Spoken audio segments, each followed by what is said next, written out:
At 7:42 that morning, Nicole Denise was standing in front of the bedroom mirror, dressed in the wedding gown she had spent months choosing, when her phone began to ring. She looked at the screen. Tyler. For one brief second, relief crossed her face. She had been waiting for him to call. She expected him to tell her that he was on his way. Maybe he would apologize for making her nervous.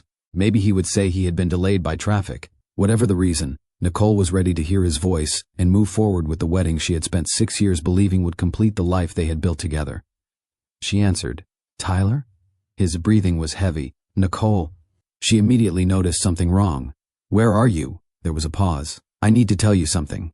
Nicole looked at herself in the mirror.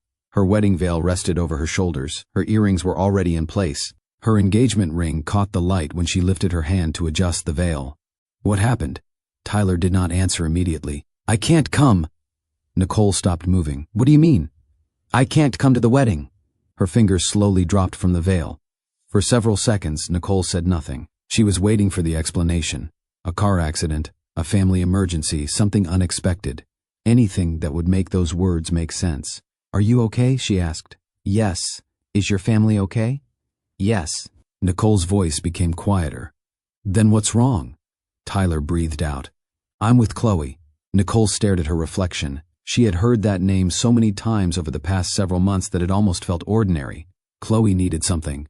Chloe had an emergency. Chloe was overwhelmed. Chloe needed Tyler, but hearing her name on the morning of Nicole's wedding made every previous excuse feel different. Nicole sat on the edge of the bed. "You're with Chloe?" "Yes." "Right now?" "Yes." She looked toward the bedroom door. Sloane Merritt had been standing in the hallway, watching Nicole get ready. The moment she saw Nicole's face, she walked into the room. "What happened?" Sloane whispered. Nicole covered the phone with her hand. "Tyler isn't coming." Sloane's face changed. Nicole returned the phone to her ear. "Tyler, I need you to answer one thing." "Nicole, no, just answer me." Her voice was steady now. "Are you choosing her over our wedding?" Tyler said nothing.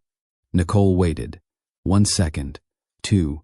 3. His silence was more painful than any explanation could have been. Nicole closed her eyes. She had spent months asking herself whether she was being unfair. She had wondered whether she was too sensitive. She had told herself that Tyler was simply trying to help someone who needed him. She had defended him when Sloane questioned his behavior. She had reassured her mother that everything would be fine. She had kept planning, kept paying, kept adjusting, kept believing. But standing there in the wedding dress she had chosen for a future with him, Nicole finally stopped making excuses for what she was hearing. "Okay," she said. "Nicole, wait. No, I can explain. You've had plenty of time. Please." Nicole looked at Sloane. Her friend was crying silently. Nicole removed the engagement ring from her finger. Tyler was still speaking. "Nicole, I love you." She held the ring in her palm. "Maybe you do." There was a long silence. "But you didn't protect what we were building." She ended the call. Sloane stepped closer. Nicole looked at the ring one last time before placing it on the dresser. "Call the venue." Sloane swallowed. "For what?" Nicole took a breath. "Tell them the wedding is canceled." The words hurt when she said them, but they also brought clarity. There would be no ceremony, no vows, no photographs, no first dance, no marriage to Tyler Clay. Nicole had spent 6 years building toward this morning. In less than 5 minutes, she had to accept that the man standing at the other end of the phone had made a choice she could no longer ignore. What Nicole did not know was that this painful morning had started long before the phone call. It had started 6 years earlier, when she met Tyler at work and believed she had found a man who respected her strength. And somewhere in those 6 years, while Nicole was learning to love Tyler, she had missed something else. A man named Mason White had been watching her from a distance, quietly admiring the woman she was becoming. He would eventually become the man Nicole married. But first, Nicole had to understand why her first marriage had never truly been safe enough to begin. To every single person listening right now, thank you for being here. Mr. Gerald Family is growing because of people like you who truly love meaningful and entertaining storytelling. Please support the channel by subscribing. Now, let's go back 6 years, to a time when Nicole had no reason to believe Tyler would ever become the man who would leave her standing in a wedding dress. Nicole Denise was 34, independent, hardworking, and comfortable with the life she had built outside Atlanta, Georgia. She had a dependable position as an operations planning manager for a regional healthcare supply company. Her work required patience, organization, and the ability to notice problems before they became expensive mistakes. Nicole was good at it. She paid her bills on time, she kept money in savings, she handled her responsibilities without expecting someone else to rescue her. That attitude had been shaped by her family. Her mother, Loretta Denise, had raised her to understand that love was something you demonstrated through action. In their family, showing up mattered, checking on relatives mattered, helping when someone was struggling mattered. But Loretta had also given her daughter one warning that Nicole carried with her. Love somebody, her mother would say, but don't lose yourself trying to keep them. Nicole understood the first half easily. The second half would take years. Her younger brother, Malcolm, was an electrician, and one of those brothers who could tease Nicole endlessly, while still being the first person to answer her call when she needed help. Her closest friend, Sloane Merritt, knew her even better. Sloane worked in human resources and had known Nicole long enough to recognize when her friend was genuinely happy and when she was simply trying to convince herself that everything was fine. 6 years earlier, Nicole had met Tyler Clay during a professional project. Tyler was 37 and worked in corporate sales. He was confident without appearing arrogant. He knew how to talk to people, how to make them comfortable, and how to make a difficult conversation feel easier than it actually was. During one meeting, Tyler presented a set of projections to the group. Everyone seemed satisfied. Nicole was not. She studied the figures for several minutes before speaking. "I think there's a problem here." Tyler looked across the table. "What problem?" Nicole pointed toward one section of the report. "This calculation doesn't match the previous quarter's numbers." A few people looked down at their papers. Tyler leaned closer. "Are you sure?" Nicole nodded. "I checked it twice." He studied the page. Nicole waited. Finally, Tyler looked back at her. "You always this difficult?" Nicole smiled. "Only when the numbers are wrong." Tyler laughed. That conversation could have ended there. Instead, it became the beginning of something neither of them expected. Their relationship did not move at an unbelievable speed. There was no instant declaration of love. They started with coffee after work. They talked on the phone. They took inexpensive weekend trips. They cooked dinner together. They argued about money and learned how to compromise. When Nicole's car needed an expensive repair, Tyler helped her find a reliable mechanic. When Tyler prepared for a major promotion interview, Nicole spent 2 evenings helping him practice. They became familiar with each other's routines. Tyler knew Nicole liked strong coffee in the morning. Nicole knew Tyler hated being rushed before work. He knew she called her mother every Sunday. She knew he visited his parents whenever his schedule allowed. Over time, Nicole stopped thinking of Tyler as someone she was dating. He became part of her everyday life. 6 years passed that way. There were disagreements. There were stressful periods. There were moments when either of them wondered whether they were handling life correctly. But they kept moving forward. So when Tyler finally proposed, Nicole said yes. She believed the difficult work had already been done. They knew each other. They had survived stressful seasons. They had supported each other's careers. They had met each other's families. Marriage seemed like the natural next step. Nicole had no idea that the greatest test of their relationship had not arrived yet. Her wedding planning began with excitement. She created a budget. She compared venues. She discussed the guest list with Loretta. Tyler promised to handle transportation and music. Nicole believed they were building something together. Then Chloe Chase joined Tyler's company. She became his executive assistant. At first, Nicole thought nothing of it. Chloe was organized. She was efficient. Tyler spoke positively about her work. There was no obvious reason for Nicole to feel threatened. But little by little, Tyler's priorities began changing. The first sign came on an ordinary Friday evening. Nicole had prepared dinner. She had gone grocery shopping after work and expected Tyler home by 7. At 7:30, her phone rang. It was Tyler. Something came up. Nicole looked at the untouched food on the table. What happened?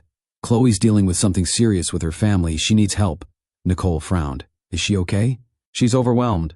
Nicole swallowed her disappointment. All right, just let me know when you're coming. I don't know yet. Nicole believed him. That was the problem. She still had no reason to believe the man she loved was becoming someone she would eventually have to leave. 6 years before Nicole stood in that wedding dress, her life was already full. She lived outside Atlanta in a comfortable apartment and had built a career she was proud of. As an operations planning manager for a regional healthcare supply company, Nicole spent her days studying schedules, reviewing numbers, and fixing problems that other people often notice too late. She liked work that made sense. If something was wrong, she wanted to know why. If a plan was weak, she wanted to fix it. If someone made a promise, she expected that person to keep it. That last part came from home. Loretta Denise had raised Nicole to believe that love was shown through actions. In their family, people checked on one another. They brought food when somebody was sick. They showed up when somebody needed help. Nobody had to make a speech about caring. They simply did what needed to be done. Nicole's younger brother, Malcolm, carried that same attitude. He worked as an electrician and teased Nicole whenever he got the chance. But if she called him because her car had broken down or something in her apartment needed fixing, he came. Sloane Merritt was different. She was Nicole's closest friend and knew how to read her without needing much explanation. Sloane had seen Nicole through difficult workdays, family problems, disappointing relationships, and the ordinary frustrations that came with being an adult. Nicole trusted both of them. Still, Loretta's advice stayed with her more than anything else. Love somebody, her mother had told her many times, but don't lose yourself trying to keep them. Nicole believed she understood it. She believed being independent meant knowing how to stand on her own. She had her own income, her own savings, her own career, her own plans. She never expected a man to solve her problems. That was part of what made Tyler Clay attractive to her when they met. He did not treat her independence as a threat. They met through a professional project. Tyler was 37 and worked in corporate sales. He was confident, comfortable around people, and good at speaking when everyone else was still deciding what to say. During one meeting, he presented a set of projections to the group. Nicole listened carefully. She noticed a problem in the numbers. When the discussion opened, she pointed it out. Tyler looked at her report. "You're saying the projection is wrong?" "I'm saying that section doesn't match the previous numbers." He checked the figures. Nicole was right. Instead of becoming defensive, Tyler smiled. "You always this difficult?" Nicole smiled back. "Only when the numbers are wrong." He laughed. That small exchange changed the way he looked at her. He respected that Nicole was willing to speak when something did not make sense. She respected that Tyler could accept criticism without turning it into an argument. They began talking after work. At first it was simple: coffee, a few conversations about their jobs, a phone call after a stressful day. There was no rush. Tyler learned that Nicole called Loretta every Sunday. Nicole learned that Tyler visited his parents whenever his schedule allowed. He learned how seriously she took her career. She learned how much he wanted to succeed in his own.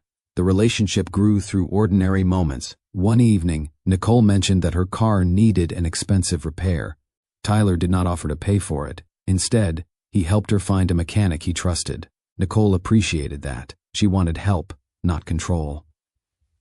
A few months later, Tyler was preparing for an important promotion interview. Nicole sat with him for 2 evenings and helped him practice. She asked difficult questions. She challenged weak answers. She made him start again when his explanation was unclear. On the second night, Tyler laughed. "You're tougher than the interview panel." "Good," Nicole replied. "They'll be ready for you." He got the promotion. He called Nicole first. She was happy for him. That was how the relationship developed. Neither person needed to rescue the other. They simply became useful to each other. Their weekends were often inexpensive. They cooked at home, visited friends, drove around town, and found small places to eat. They argued about money sometimes. Tyler liked spending more freely. Nicole preferred planning ahead. They disagreed, talked, and usually found a compromise. For Nicole, that felt like a healthy relationship. She was not looking for perfection. She wanted someone who would listen, respect her work, and stand beside her when life became difficult. Tyler seemed to be that person. He knew when she needed encouragement. He knew when to make her laugh. He noticed small things about her. If she had a difficult week, he remembered. If she had an important meeting, he checked on her afterward. Nicole felt seen. That feeling mattered. 6 years later, she would remember those early years clearly because they were not built on lies. Tyler genuinely loved Nicole. Nicole genuinely loved Tyler. The problem was that Tyler also had a need Nicole did not understand yet. He liked being needed. At first, that quality looked like kindness. If a friend needed help, Tyler wanted to help. If someone at work had a problem, Tyler wanted to solve it. If a relative called, he wanted to be available.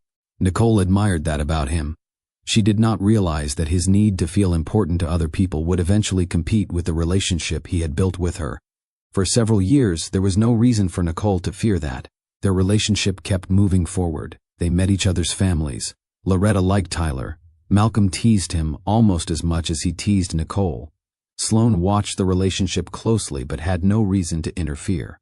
Nicole felt settled. She had a good career. She had a close family. She had a man she loved. Her life was not perfect, but it felt secure. That was why Tyler's proposal meant so much when it finally came. Nicole said yes because she believed they had already proved they could build a life together.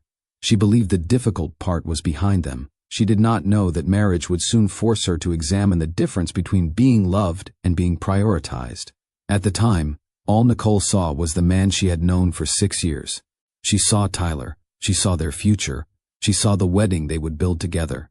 She had no idea how quickly another person would begin taking up space in that future. Tyler proposed on a Saturday evening after dinner. There was no large gathering and no expensive display. Nicole had expected something simple from him, and that was exactly what she got. They were sitting together in her apartment when Tyler reached into his jacket and placed a small ring box on the table. Nicole looked at him. "Tyler?" He opened the box. "I want to marry you." Nicole looked at the ring, then at the man sitting across from her. After 6 years together, the decision felt natural. She said yes. Tyler smiled and took her hand. For Nicole, the engagement was not about having a perfect wedding. She wanted a marriage that felt like the relationship they had already built. They talked about money, where they wanted to live, and what they wanted their future to look like. They talked about children. They talked about buying a home. They talked about their careers and how they would manage 2 demanding jobs. Those conversations made Nicole feel secure. Tyler was not afraid to discuss the future. He wanted a family. He wanted a home. He wanted Nicole beside him. For a while, nothing seemed complicated. Nicole started planning the wedding. She created a budget before choosing anything. She compared venues. She kept track of deposits. She talked with Loretta about the guest list. Tyler promised to handle the music and transportation. Nicole trusted him to do his part. Their daily life continued almost exactly as before. They still cooked together. They still argued about money. They still spent weekends doing ordinary things. One Saturday, Tyler wanted to buy a new television. Nicole looked at the price. "We don't need it. Our television is 6 years old. It still works." Tyler laughed. "You always say that." "Because it's true." He looked at her. "You really don't like spending money. I like spending money when there's a reason. So buying something nice isn't a reason? Not when the old one works." Tyler shook his head. "You're going to make me live like a responsible adult." Nicole smiled. "Someone has to." They laughed about it. Later that evening, they went out for dinner. That was the kind of relationship Nicole knew. They could disagree without turning every disagreement into a fight. They could tease each other. They could change their minds. They could move forward. Tyler also remained the person people called when they needed help. If someone from work had a problem, Tyler wanted to solve it. If one of his friends needed advice, he made time. If his parents needed something, he went. Nicole respected that part of him. She had grown up in a family where helping people mattered. The difference was that Nicole believed help should have limits. Tyler did not always see it that way. One evening, one of his friends called while Tyler and Nicole were having dinner. Tyler answered. Nicole continued eating. The call lasted almost 20 minutes. When Tyler finally put the phone down, Nicole looked at him. "Everything okay? He needs help with something. Can it wait until after dinner?" Tyler looked surprised. "He's dealing with a problem." Nicole nodded. "I understand." Tyler reached for his phone again. Nicole stopped him. "Finish dinner first." He looked at her for a moment before putting the phone down. They finished eating, but Nicole noticed how distracted he was. She did not think much of it at the time. She simply believed Tyler cared deeply about people. That quality became more obvious as their wedding approached. Tyler's work became busier. Corporate sales demanded long hours, client meetings, and constant communication. Nicole understood. Her own job could become demanding without warning. There were weeks when she came home exhausted from dealing with supply schedules and operational problems. Tyler usually listened when she complained. One evening, Nicole dropped her work bag beside the door. "I had 3 departments blaming each other for the same mistake today." Tyler laughed. "Did you fix it?" "Of course. You always do." Nicole smiled. "That doesn't mean I enjoy it." Tyler walked into the kitchen. "Sit down. I'll make dinner." She looked at him. "You're cooking?" "Yes. What happened to you?" He laughed. "Maybe I'm trying to impress my future wife." Nicole sat at the table. That small gesture meant more to her than expensive gifts. Tyler could still make her feel cared for. That was why the changes later became difficult for Nicole to understand. There were no dramatic signs at first. The problems appeared in small ways. Tyler started receiving more calls from work. Nicole did not complain. She understood that his responsibilities were growing. He also began talking about a new executive assistant at his company. Her name is Chloe, he told Nicole one evening. Is she new? She just started. Is she good? She's extremely organized. Nicole smiled. That should make your life easier. It already has. She did not think anything of it. At that point, Chloe was simply a coworker Nicole had never met. Tyler spoke about her work because she handled his schedule and helped keep his meetings organized. That was normal. Nicole had no reason to question it. The wedding planning continued. She asked Tyler to review several budget options. He promised he would. A few days passed. Nicole reminded him, I'll look at them tonight. He did not. She reminded him again. I've been busy. Nicole nodded. She did not want to turn wedding planning into another argument. She handled the task herself. That happened more often. If something needed to be done quickly, Nicole did it. If Tyler forgot something, she adjusted. If his schedule changed, she moved her plans.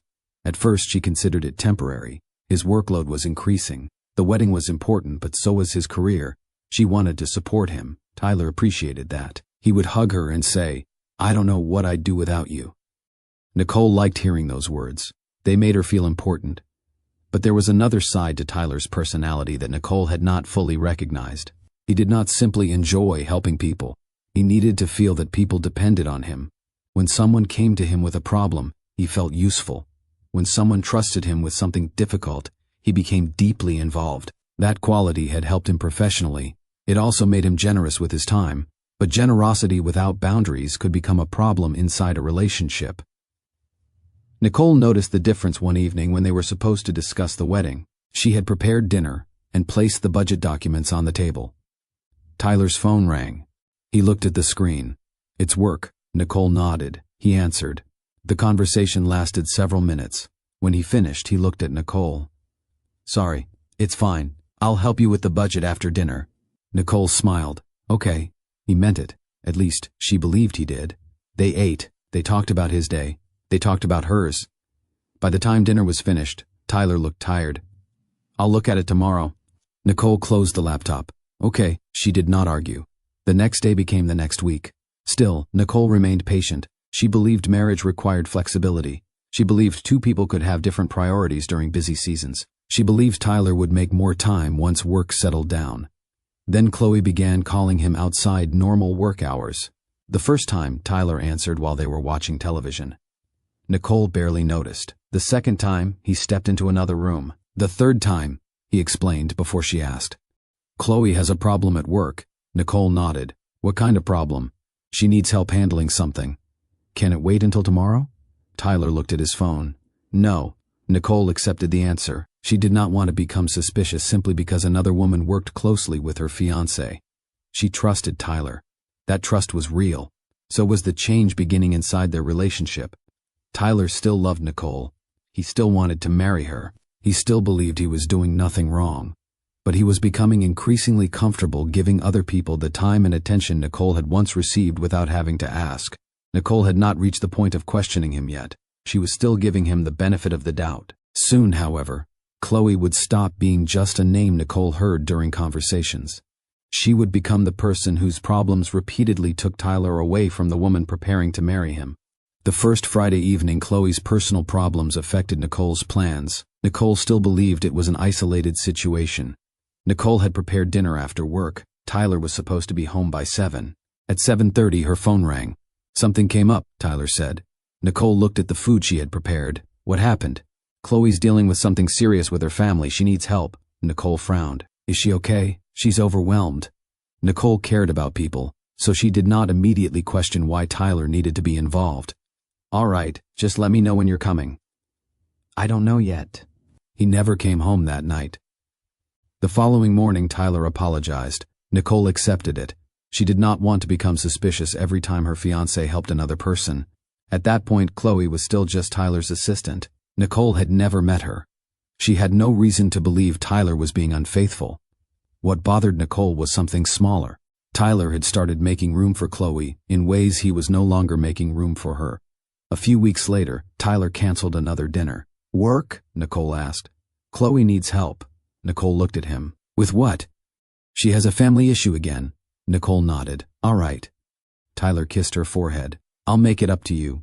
Nicole believed him, but another dinner was canceled. Then a weekend trip, then a wedding planning appointment. Each time, Chloe's name came up. Sometimes it was a work emergency, sometimes it was a personal problem. Sometimes Tyler simply said Chloe could not handle something without him. Nicole tried to understand. She reminded herself that helping another person was not wrong. What bothered her was the pattern. Tyler always seemed to have time when Chloe needed him. He did not always have time when Nicole needed him. One evening, Nicole sat across from Tyler at their kitchen table. The wedding budget was open on her laptop. "You said you'd review these numbers with me." Tyler barely looked up from his phone. "I know. We've been trying to do this for 2 weeks. I've been busy." Nicole closed the laptop. "I know you're busy." Tyler looked at her. "Then what's the problem?" Nicole kept her voice calm. "The problem is that I keep feeling like everything else comes before me." Tyler's expression changed. "That's not fair." "Then tell me I'm wrong." He did not answer.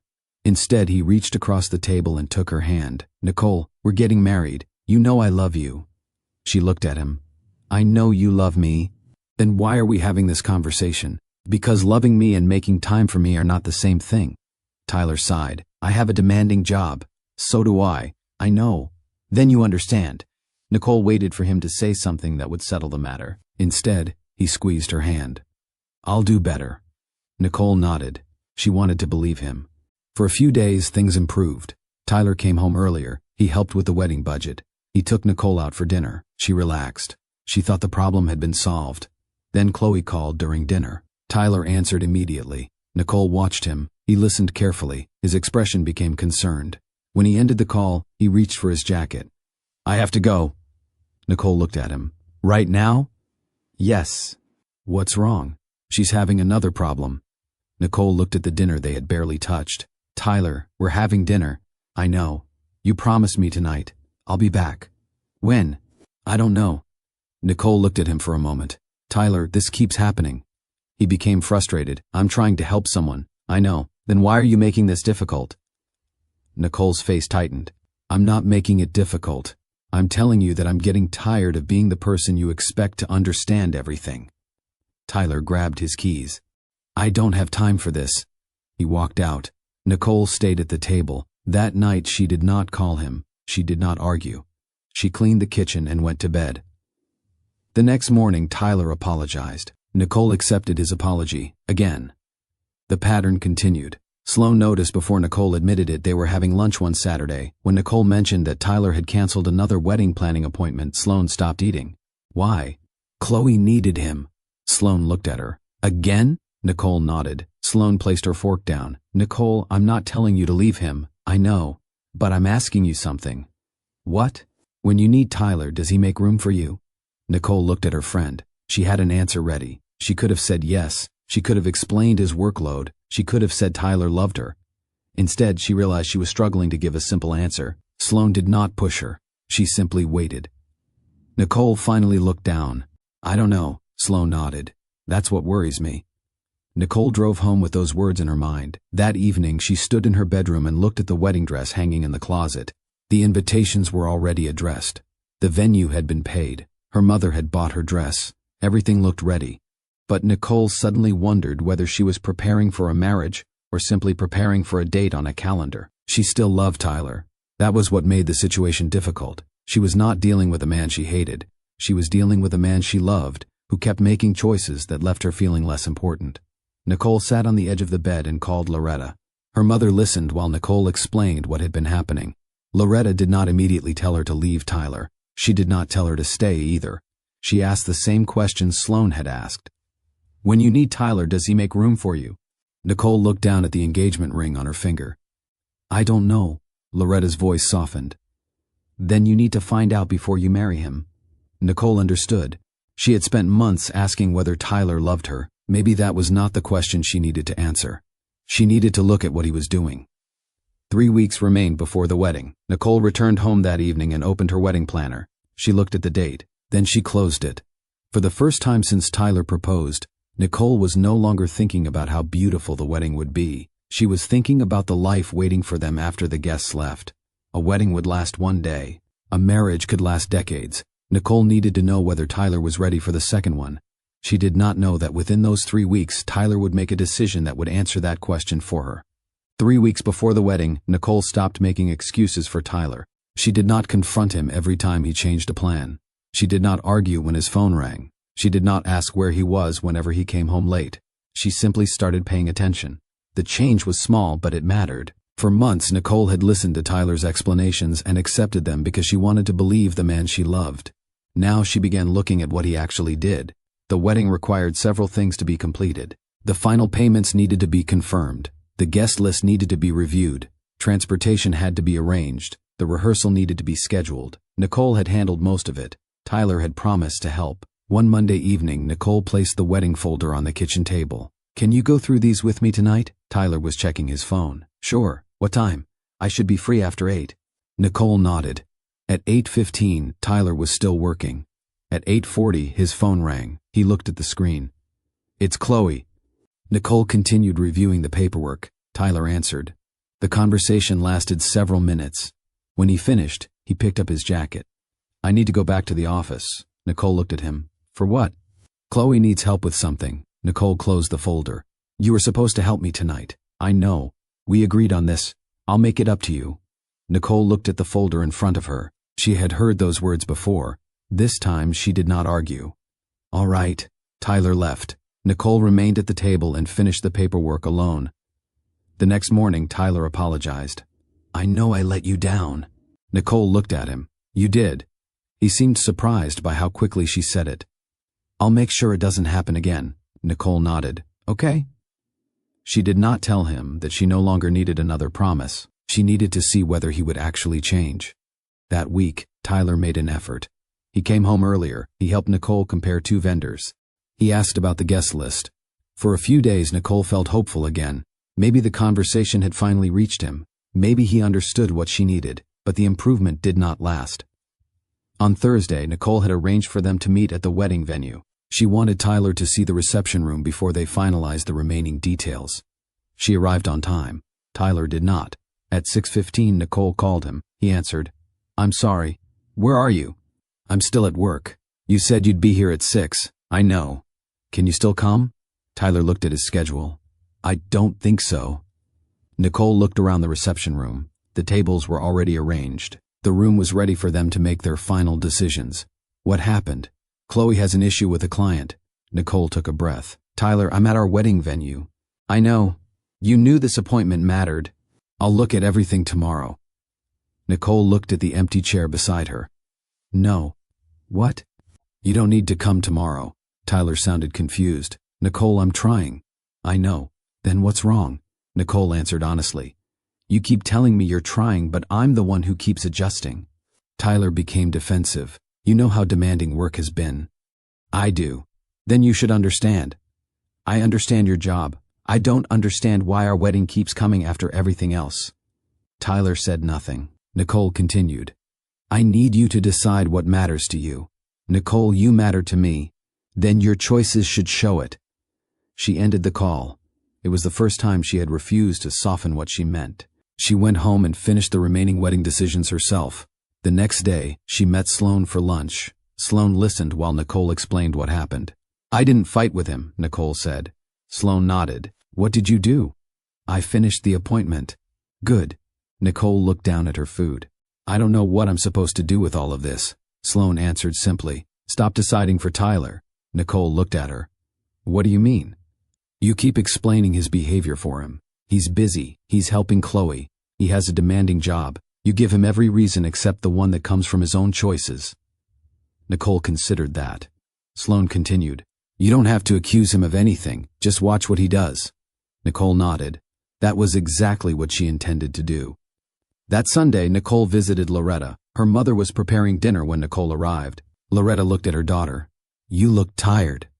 "I am." Nicole sat at the kitchen table. She told her mother about the missed appointment. Loretta listened. When Nicole finished, she did not tell her daughter to cancel the wedding. She asked one question. "If nothing changed after the wedding, would you be happy living like this?" Nicole looked at the table. She knew the answer. "No." Loretta nodded. "Then don't marry the promise of change. Look at what is happening now." Nicole understood. Tyler could say he loved her, he could promise to do better, he could tell her the wedding mattered. But Nicole had reached the point where words were no longer enough. That evening, she returned home and opened the wedding planner. The date was 3 weeks away. She looked at the list of unfinished tasks. For months, the list had excited her. Now it felt like a responsibility she was carrying alone. She picked up her phone and called Tyler. He answered quickly. "Hey, can we talk?" "Of course." Nicole spoke calmly. "I need you to understand where I am right now." Tyler listened. "I don't need another promise. I need consistency." "I understand. I need you involved in this wedding because it represents our marriage. I can't keep planning our future while feeling like I'm competing with everything else in your life." "You're not competing with anyone." "Then show me." Tyler agreed. Nicole ended the call. For the first time, she was not trying to convince Tyler to love her differently. She was giving him the opportunity to prove that his actions matched his words. The wedding was 3 weeks away. Nicole still loved him. She still hoped he would step up. But she was no longer willing to carry both sides of the relationship by herself. The next few days gave Nicole the answer she had been waiting for. Tyler tried. He came home earlier twice. He reviewed some of the wedding paperwork. He even asked Nicole whether she needed help with the final payments. Nicole appreciated the effort, but she also noticed something else. The moment work demanded his attention, their plans became secondary again. Nicole no longer argued about it. She simply kept moving. The wedding date was getting closer. 2 weeks before the ceremony, Nicole met with the venue coordinator to confirm the final arrangements. Tyler was supposed to attend. That morning, he sent her a message. "Running late. Chloe has a situation." Nicole read it once. She did not respond immediately. She finished getting ready, drove to the venue, and handled the meeting herself. The coordinator reviewed the schedule. Nicole confirmed the seating arrangement. She approved the final details. When the meeting ended, she walked to her car. Tyler called. "I'm sorry." Nicole started the engine. "You said you were coming." "I know." "You didn't. I had to deal with something." "Was it Chloe?" "Yes." Nicole looked through the windshield. "You knew about this appointment." "I thought I could handle both. But you didn't." "I'll make it up to you." Nicole shook her head. "You keep saying that." Tyler became quiet. Nicole continued. "I don't need you to make up for one missed appointment. I need you to stop making me carry things you promised to carry." "I understand. I hope you do." She ended the call. That evening, Tyler came home with flowers. Nicole accepted them. "Thank you." He kissed her cheek. "I know I've been difficult." "You have." "I want this wedding." Nicole looked at him. "Do you want the wedding or do you want the marriage?" Tyler frowned. "What's the difference?" "The wedding is one day." He looked at her. "The marriage is everything after that." Tyler took her hand. "I want both." Nicole wanted to believe him, but she had learned that wanting something and making room for it were different things. 2 days later, the rehearsal was supposed to take place. Nicole had arranged the schedule. She had confirmed the details. Sloan was helping her organize everything. Tyler had agreed to be there. That afternoon, Nicole received another message. "Something came up. I may not make the rehearsal." Nicole stared at the screen. She called him. He answered. "I'm sorry." "What happened?" "Chloe needs help." Nicole closed her eyes. "The rehearsal is tomorrow." "I know. You promised you'd be there." "I'll try." Nicole's voice became firm. "Don't tell me you'll try. Tell me whether you're coming." Tyler sighed. "I don't know yet."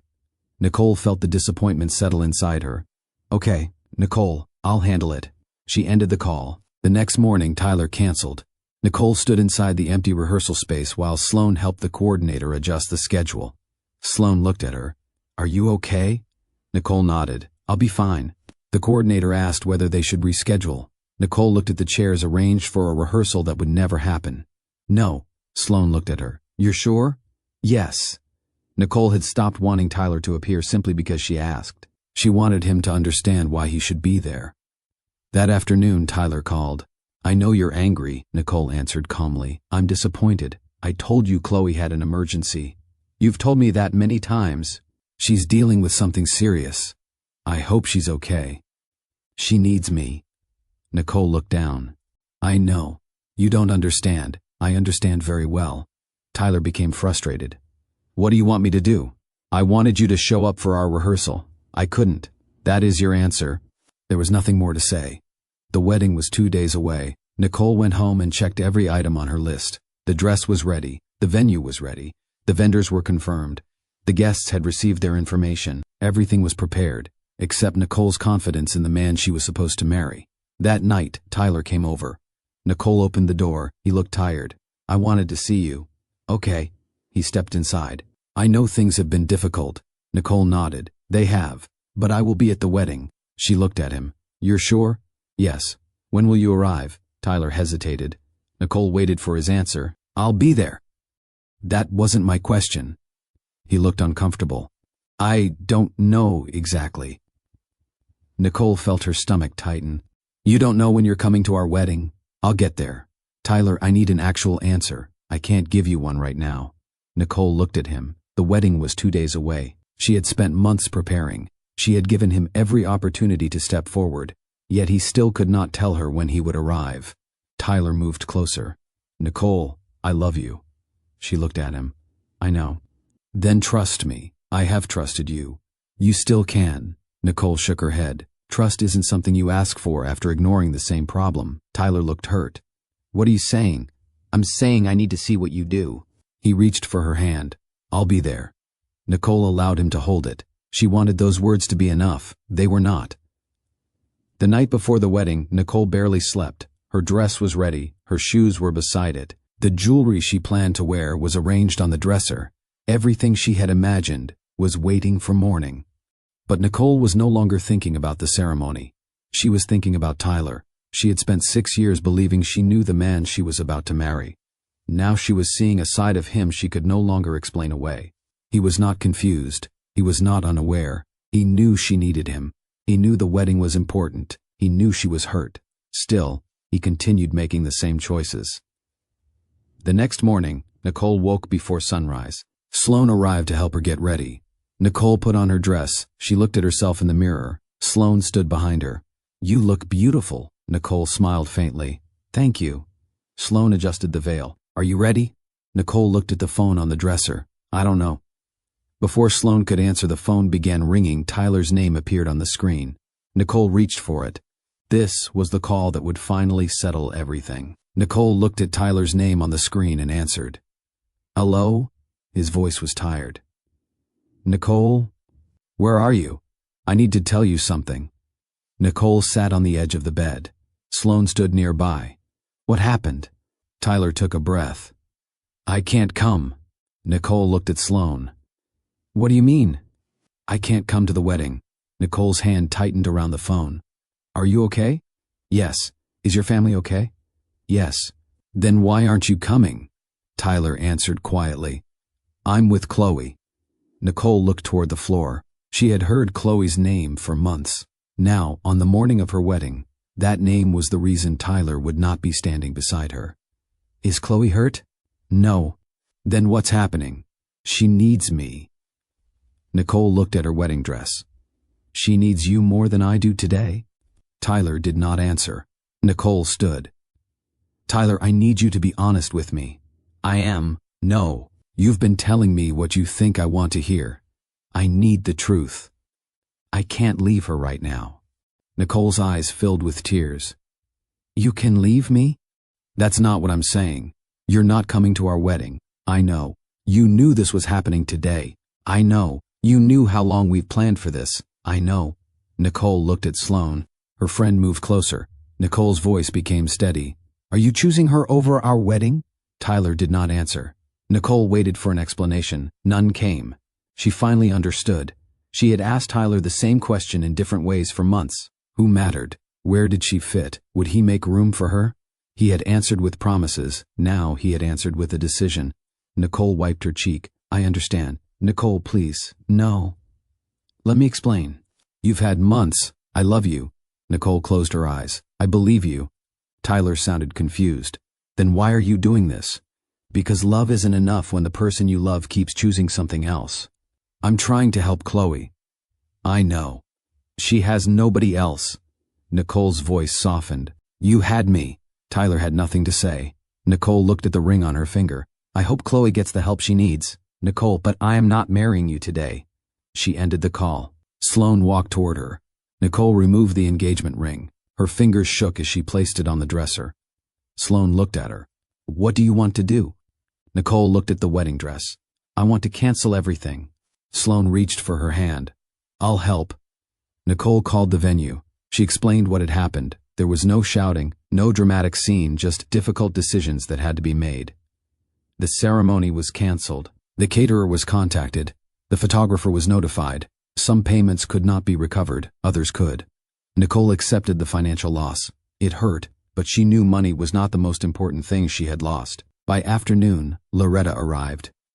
She walked into the apartment and found Nicole sitting quietly on the couch.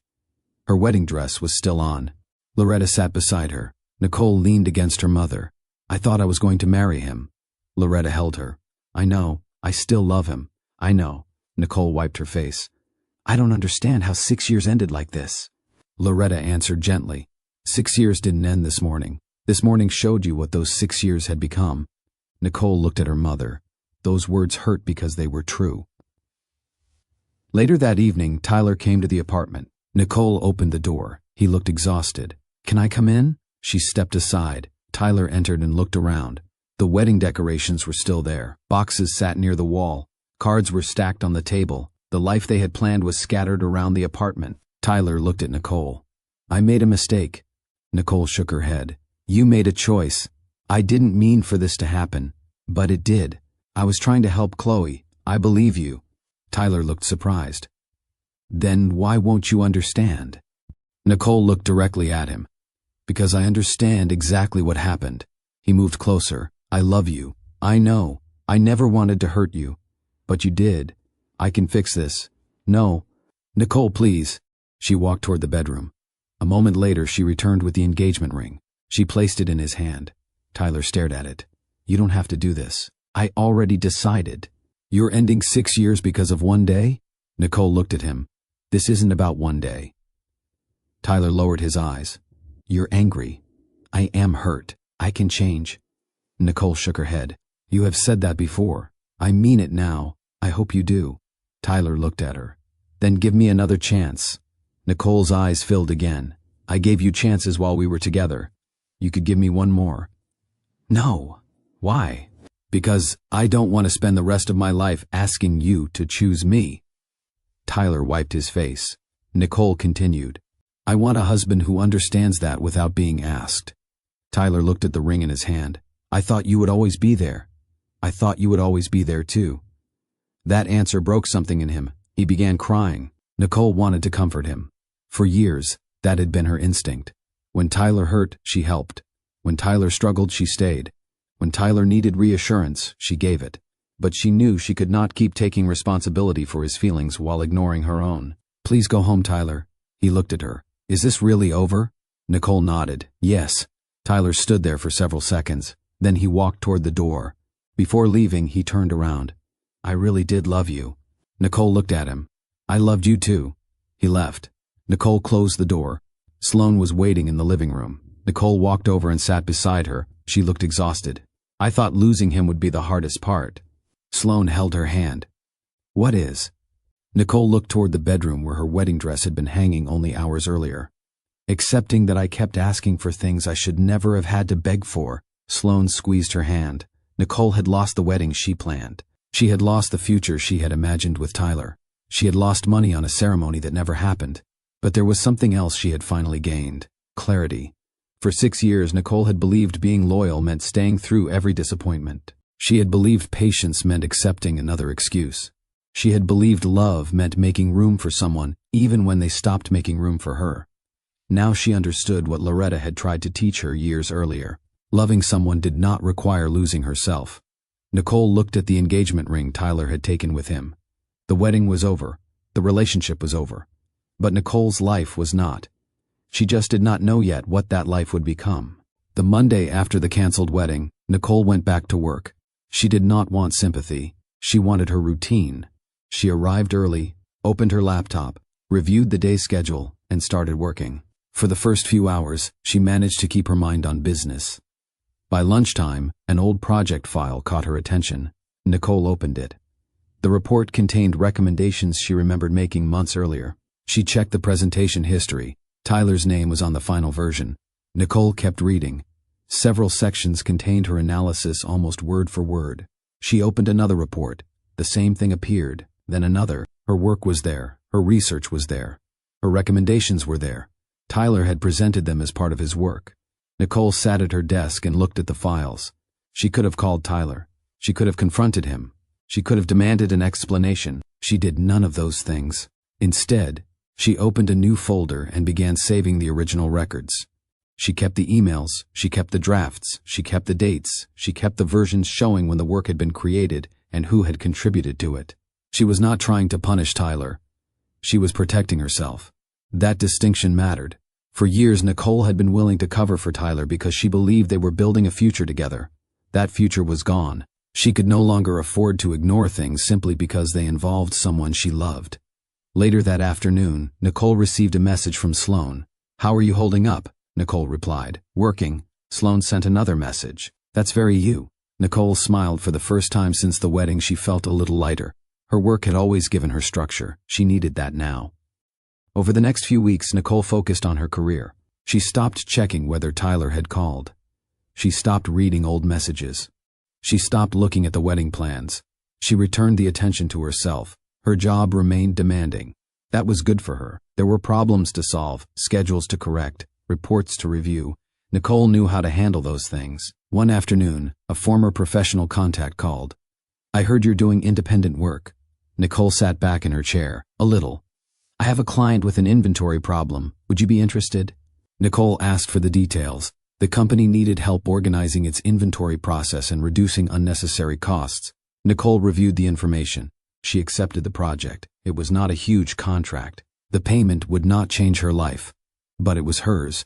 She spent several evenings reviewing records and studying the company's process. She found that the business was ordering too much of some products while repeatedly running short on others. Nicole built a simple tracking system. She showed the client where the money was being lost. The owner was impressed. "This is exactly what we needed," Nicole smiled. "You had the information, you just needed someone to organize it." A few days later, she received her payment. Nicole looked at the deposit on her phone. It was not about the amount. It was about what it represented. She had earned it because she knew how to solve a problem. Nobody had given it to her. Nobody had rescued her. She had done the work herself. That evening, Nicole called Loretta. "I got paid for my first consulting project." Her mother sounded proud. "I knew you could do it." Nicole smiled. "I wasn't sure." "You should have been." Nicole looked around her apartment. The place still carried reminders of the wedding. A few decorations remained in a closet. The wedding planner was still on a shelf. She had not thrown everything away. She simply was not ready to look at it yet. Loretta asked, "How are you really doing?" Nicole answered honestly, "Better." "That matters." Nicole nodded. "I think I'm starting to understand something." "What?" "I spent so much time worrying about whether Tyler would choose me that I stopped paying attention to what I was choosing." Loretta was quiet for a moment. "What are you choosing now?" Nicole looked at the consulting payment on her phone. "Myself." Her mother smiled through the phone. "Good." Nicole's consulting work slowly increased. One client became another. She began building a reputation for finding practical solutions. She was not trying to create a large company. She simply wanted control over her work and her future. That gave her confidence. She also became more careful. She kept records. She reviewed contracts. She stopped agreeing to things simply because she did not want to disappoint someone. When a client asked for extra work without offering additional payment, Nicole politely explained the terms. When another client delayed payment, she followed up instead of staying quiet. She was learning that independence was not only about earning money, it was also about protecting the value of her time. Tyler continued trying to contact her. Nicole did not respond. She knew one conversation could bring back emotions she was still learning to manage. She did not hate him. She simply did not want to return to the same place. Months earlier, she had been planning a wedding. Now she was planning her next professional move. That change was painful, but it was also freeing. One afternoon, Nicole left a meeting and stopped at a coffee shop to review some notes before going home. She opened her laptop. She had no idea that someone she had met years earlier would soon walk through the door. His name was Mason White. Nicole remembered him from a professional project several years before. She remembered the problem his company had been facing. She remembered giving him an answer nobody else wanted to hear. What Nicole did not know was that Mason had remembered her too. Mason White walked into the coffee shop carrying his laptop. Nicole recognized him before he reached her table. "Mason?" He smiled. "Nicole," she closed her laptop. "I haven't seen you in years." "I know." Mason was the founder of a successful logistics technology company. His business helped companies manage deliveries, inventory, and supply orders. Nicole remembered him from several years earlier, when his company had been dealing with an expensive operational problem. At the time, different departments had been blaming one another. The warehouse blamed transportation blamed the software, management blamed the employees. Everyone had an explanation. Nicole had looked at the records instead. She compared delivery times. She reviewed the workflow. She studied how information moved between departments. Then she told Mason what she had found. The problem isn't one department. Mason had looked at her. Then what is it? The departments aren't sharing information properly. She showed him the numbers. Employees were entering the same information into different systems at different times. That created mistakes. Mason had listened carefully. How long would it take to fix? If management follows the process, about 3 months. And if they don't? Nicole had smiled. Then you'll still be paying people to argue about the same problem next year. Mason laughed. She was right. The company corrected the process. Nicole never asked Mason for anything afterward. She did not ask for a job. She did not ask for a bonus. She did not even mention the meeting again. Mason remembered that. He remembered how comfortable she had been telling him the truth when she had nothing to gain from doing it. Years later, he still remembered her. Now he stood beside her coffee shop table. "How have you been?" he asked. Nicole gave him a small smile. "Getting better." Mason understood that answer. He had heard about the canceled wedding. He had not asked Nicole for details. He had not contacted her. He had not tried to find out where she lived. He knew she was hurting, and he believed giving her room was more respectful than using the situation to get closer to her. Now that they had met naturally, he did not pretend he knew nothing. He also did not force her to discuss it. He pointed toward the empty chair. "May I?" Nicole nodded. "Sure." Mason sat down. "How's the consulting work?" Nicole smiled. "You remembered that?" "I remember your work." She looked at him. "That was a long time ago." "Good work is easy to remember," Nicole laughed. They started with business. Nicole told him about the consulting projects she had taken on. Mason asked about the kind of problems she was solving. She explained how she helped small companies improve inventory planning and reduce waste. He listened. He did not interrupt. He did not turn the conversation toward himself. Nicole noticed. They moved from work to family. Mason told her about his father, Gordon. His mother, Elaine, had died several years earlier. Nicole spoke about Loretta and Malcolm. She told him Malcolm was still the same brother who could tease her all day and still show up when she needed him. Mason smiled. "I like that kind of family." Nicole nodded. "So do I." Their conversation became easier. Nicole eventually mentioned the wedding. She did not give Mason every detail. She did not need to. "It was canceled," she said. Mason looked at her. "I'm sorry." Nicole smiled slightly. "That is usually where people give me advice." "I don't have any," she laughed. "Nothing. I wasn't there. You don't think you should tell me what I did wrong?" "No." "What about what Tyler did wrong?" Mason shook his head. "That's between you and him." Nicole looked at him for a moment. That answer surprised her. Most people wanted details. Mason did not. They continued talking. When their coffee was finished, Mason stood. "I enjoyed seeing you." "I enjoyed seeing you too." He picked up his laptop. "Would you like to have dinner sometime?" Nicole hesitated. Mason immediately added, "You don't have to decide now." She smiled. "You're giving me an easy way out." "If you need one." Nicole looked at him. "You know I'm not looking for another relationship." "I know.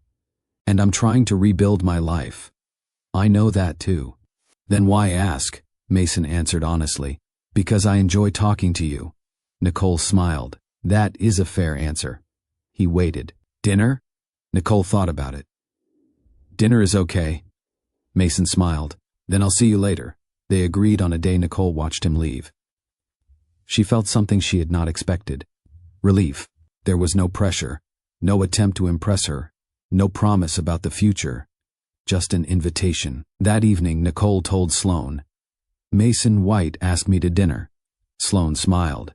"The Mason White?" Nicole laughed. "You know him?" "I know who he is. He's just a person. He's also very successful." Nicole shook her head. "That doesn't matter to me." "I know." Sloan looked at her carefully. "Do you?" "I barely know him." "That's not what I asked." Nicole smiled. "I like talking to him." "That is a good place to start." Their first dinner was simple. Mason chose a quiet restaurant in the neighborhood. Nicole drove herself. Mason arrived in his own car. There was no driver waiting for him, no display of wealth. They sat across from each other and talked. Mason asked about Nicole's consulting work. She asked about his company. They disagreed about hiring. Mason believed employees sometimes needed more flexibility. Nicole believed unclear expectations caused more problems than strict schedules. Mason smiled. You still argue with people when you think you're right. Nicole laughed. Only when I am right. He laughed. The dinner lasted nearly 2 hours. They talked about family, work, money, travel, ordinary things. Nicole realized she had spent the evening without thinking about Tyler. That surprised her. When she told Sloane, her friend smiled. You enjoyed yourself. I did. You're allowed to. Nicole nodded. I don't want to rush anything. Then don't.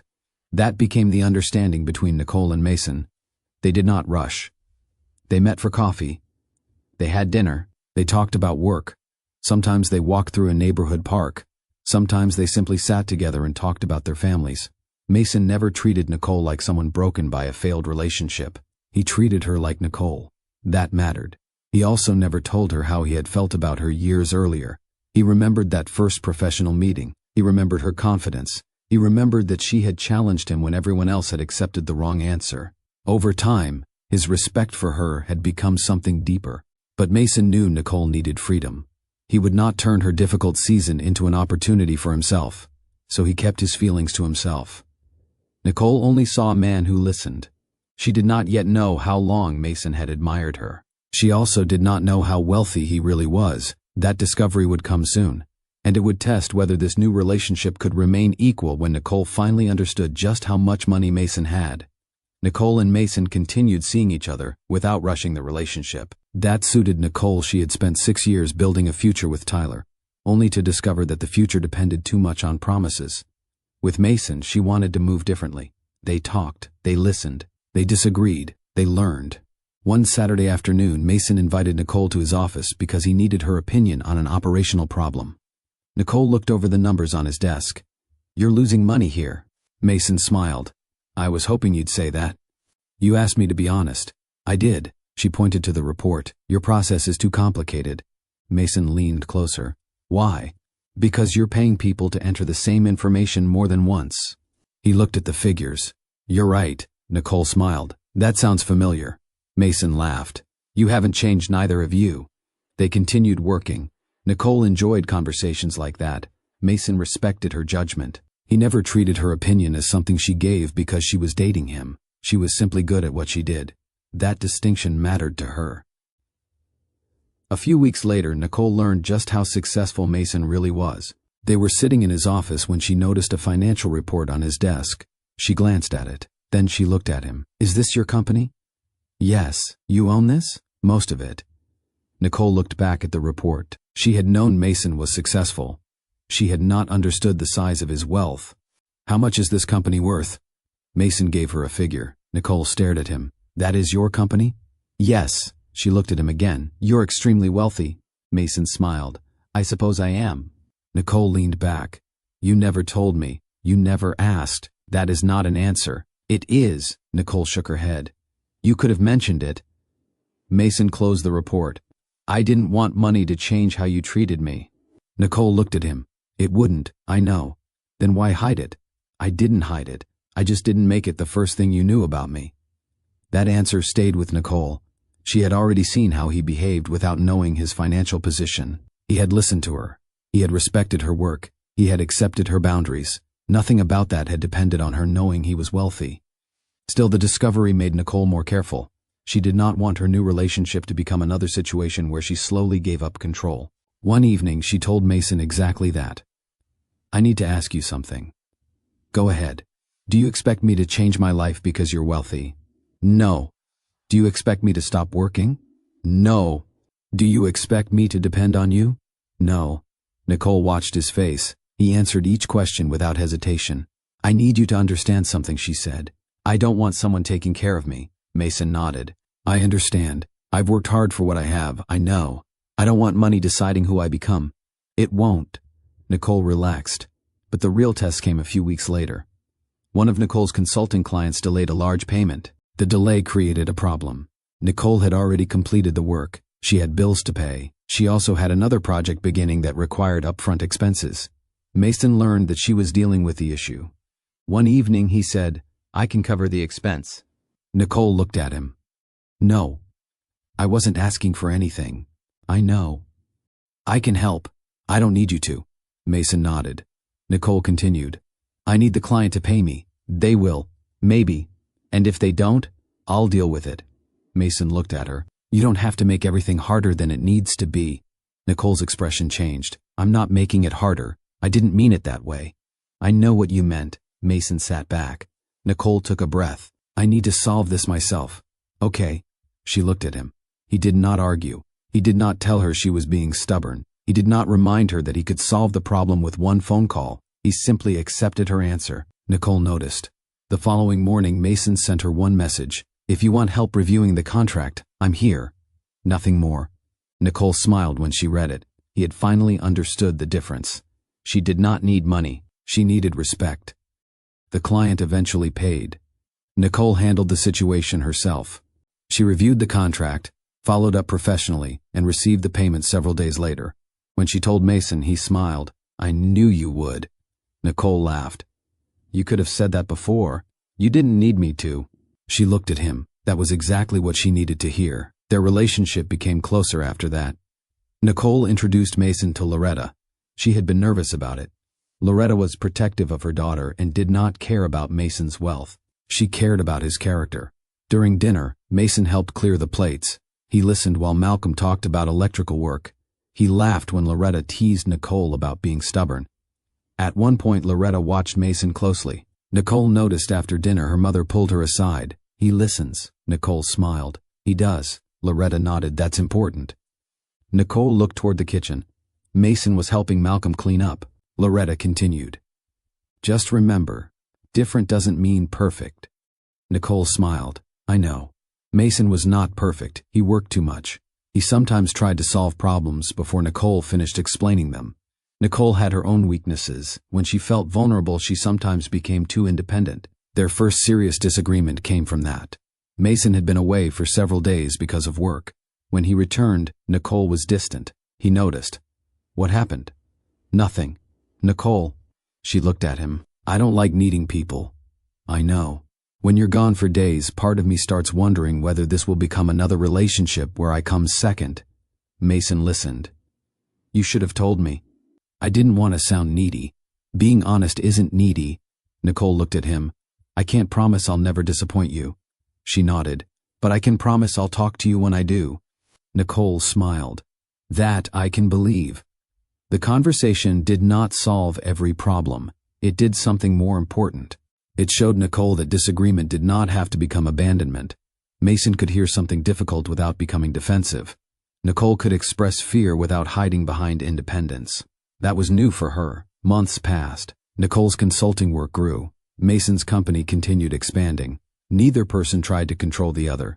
They had separate careers, separate responsibilities. Their relationship grew because they made room for each other without demanding that either person disappear. One evening, Nicole sat beside Mason after dinner. She looked at him. "You know what I like about you, what you don't try to fix everything?" Mason smiled. "I'm still learning."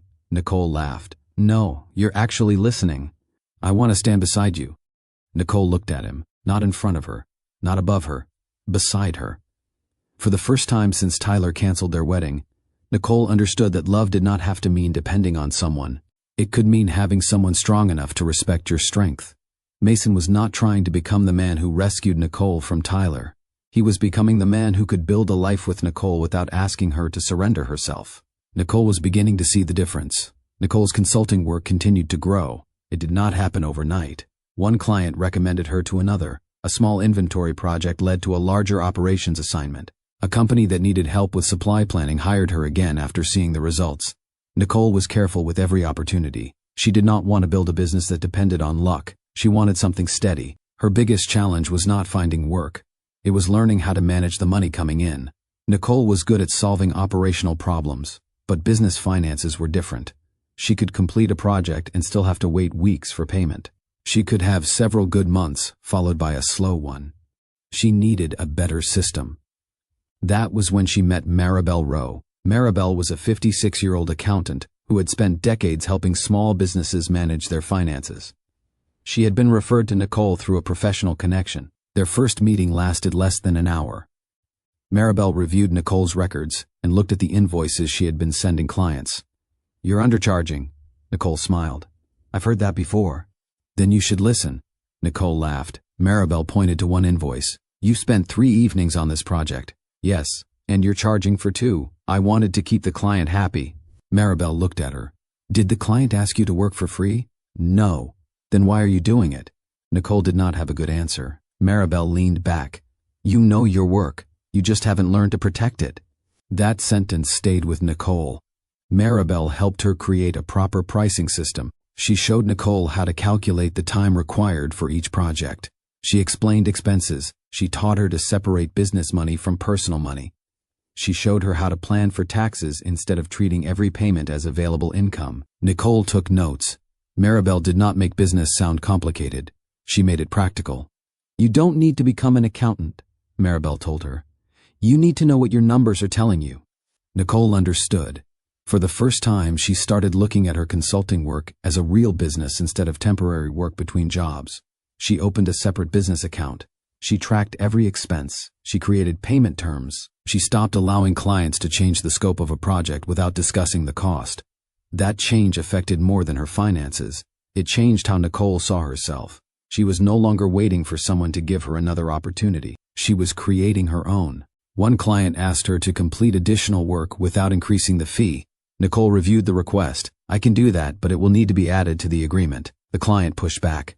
"You're already working with us." "Yes, and the original agreement covered a different project." The client eventually agreed to the additional fee. Nicole ended the call and smiled. Months earlier, she might have accepted the extra work simply because she did not want to disappoint anyone. Now she understood that protecting her time was not selfish, it was responsible. Maribel noticed the change. "You're getting better," Nicole smiled. "I'm learning. That's enough." Nicole's business continued growing. She still worked long hours. She still had difficult clients. She still worried when invoices were late. But the difference was that she knew how to handle those problems. She was building something that belonged to her. Mason supported her without taking control. When Nicole told him about a new contract, he celebrated. When she complained about a difficult client, he listened. When she asked for his opinion, he gave it. He never treated her business as a project he needed to manage. That mattered to Nicole. Her relationship with Mason also became more serious during this period. They spent more time together. They knew each other's families. They talked about the future. But they still maintained their own careers and responsibilities. Nicole did not want to rush into another marriage. Mason respected that. He never used his wealth to pressure her. He never suggested that she stop working. In fact, he seemed proud whenever she solved a problem without his help. One evening, Nicole showed him a new financial plan Maribel had helped her create. Mason looked at it. "This is good," Nicole smiled. "Maribel says I finally understand my numbers. She sounds like a good mentor." "She is." Nicole closed the laptop. "I didn't realize how much I needed someone to teach me this." Mason smiled. "Knowing when you need help is part of being strong." Nicole looked at him. That was another lesson she had learned. Independence did not mean refusing help. It meant choosing help without surrendering control. By the end of the year, Nicole had a reliable group of clients. Her income was more consistent. She had savings for the business. She had better contracts. She had a clearer idea of where she wanted her career to go. She also felt different inside. The woman who had once spent her energy wondering why Tyler kept choosing someone else was now spending that energy building her own future. She rarely thought about Tyler anymore. When his name crossed her mind, it no longer carried the same weight. Nicole had moved forward. Tyler had not. His professional problems were beginning to catch up with him. The reports he had presented years earlier were being reviewed because a major project had started producing poor results. Management wanted to know where the information had come from. They began checking old records. They compared presentations. They reviewed emails. Nicole's work was still there. Her original reports had never disappeared. The records she had saved after the wedding now mattered. Nicole did not know that yet. She was focused on her own business. One afternoon, while reviewing a new contract, her phone rang. The number was unfamiliar. Nicole answered. "Hello?" The person on the other end identified the company and explained that they needed to discuss some old project records connected to work she had completed. Nicole listened carefully. She understood immediately that this was about Tyler. She did not feel angry. She did not feel satisfied. She simply knew she needed to tell the truth. "If you need the original records," Nicole said, "I have them." She opened the folder on her computer. The emails were still there. The drafts were still there. The dates were still there. Everything Tyler had once depended on Nicole to overlook was now documented. Nicole had spent months rebuilding her life. Now the past was asking her to look at it one more time. This time, she would not protect Tyler from the consequences of his own choices. The company asked Nicole to provide the original reports. She sent them. She included the dates, drafts, emails, and revisions. She did not add accusations. She did not explain what Tyler had done to her personally. She simply provided the records. The review moved quickly. The original files showed that Nicole had prepared much of the analysis Tyler had presented as his own. Several recommendations had been copied directly from her work. The records also showed that Tyler had made changes to the reports before presenting them to leadership without identifying Nicole's contribution. The company wanted an explanation. Tyler was called into a meeting. He knew what it was about before he entered the room. The reports were placed in front of him. "You recognize these?" Tyler looked at the documents. "Yes." "Who prepared the original analysis?" Tyler looked down. "Nicole worked on some of it." "Some?" Tyler did not answer. The evidence was clear. Nicole had done much more than he had admitted. Tyler left the meeting knowing his position at the company had changed. He was no longer the employee people trusted without question. His work was being reviewed. His decisions were being questioned. His reputation was damaged. Tyler blamed Nicole. He called her that evening. She answered, "You gave them the reports." "Yes." "You knew what would happen." "I knew they were asking for records. You wanted to expose me." Nicole's expression hardened. "I didn't expose you. You knew they would use them against me. They were your work records. They were our projects." "No, Tyler. They were projects you presented without giving me proper credit." Tyler became angry. "You could have talked to me first," Nicole answered calmly. "You had years to give me credit." "You're doing this because you're still angry about the wedding." "No." "Then why?" "Because they asked me for information, and I told the truth." Tyler lowered his voice. "You're destroying my career." Nicole shook her head. "I'm not responsible for what happens after the truth comes out." Tyler said nothing. Nicole continued. "I didn't expose you. I stopped protecting you." The words landed hard. Tyler had expected anger. He had expected revenge. He had not expected Nicole to remain calm. "You really don't care what happens to me?" Nicole answered honestly. "I care about you as a person. I just don't take responsibility for your choices anymore." She ended the call. Tyler sat alone with the phone in his hand. For years, Nicole had protected him from discomfort. She had covered missed commitments. She had accepted explanations. She had helped him prepare for important meetings. She had even helped him improve work that he later presented without properly crediting her. Now she had stopped. Tyler finally understood what that meant. At the same time, his relationship with Chloe was becoming difficult. The woman he had once rushed to help now expected him to keep helping. Chloe needed money. She needed transportation. She needed help with personal problems. Tyler had made himself available so often that she had come to expect it. One evening, Chloe called him. "I need you to help me with something." Tyler was exhausted. "What is it?" "I have bills due." Tyler looked at his bank account. His own finances were under pressure. "I can't keep paying everything for you." Chloe sounded offended. "You said you'd help." "I have helped." "You said I could depend on you." Tyler closed his eyes. "I said I'd help when I could. You've changed."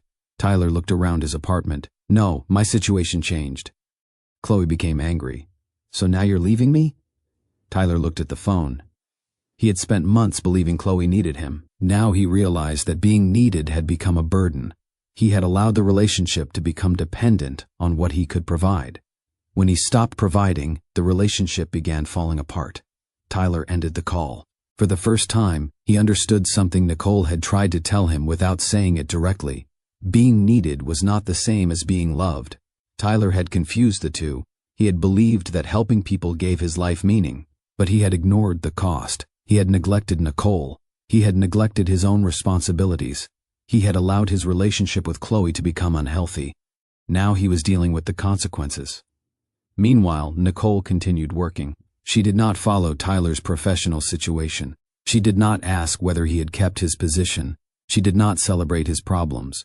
She simply moved forward. One afternoon, Maribel reviewed Nicole's latest financial report. "You're doing well." Nicole smiled. I finally understand what I'm looking at. You understand more than that. Nicole looked at her. You've learned to protect yourself. Nicole thought about it. She knew Maribel was right. Her life had changed in ways she had not expected. She had lost Tyler. She had gained a business. She had lost the wedding. She had gained a stronger sense of herself. She had once believed those things could not exist together. Now they did. Mason remained beside her. He did not ask about Tyler's problems. He did not use the situation to make himself look better. When Nicole mentioned that the old reports had been reviewed, Mason simply asked, "Are you okay?" "Yes." "Do you need anything?" "No." "Then I'm here." Nicole smiled. That was enough. Several weeks later, Nicole received another call from the company. They confirmed that her records had helped clarify what happened. They also told her that her work had been properly documented. Nicole thanked them. When the call ended, she closed her laptop. She did not feel victorious. She felt relieved. Her work had finally been recognized for what it was. Tyler's professional consequences continued.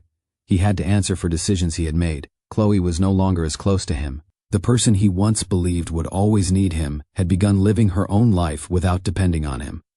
Tyler found himself alone with the choices he had made. One evening, he sat in his apartment and looked at an old photograph from before the wedding.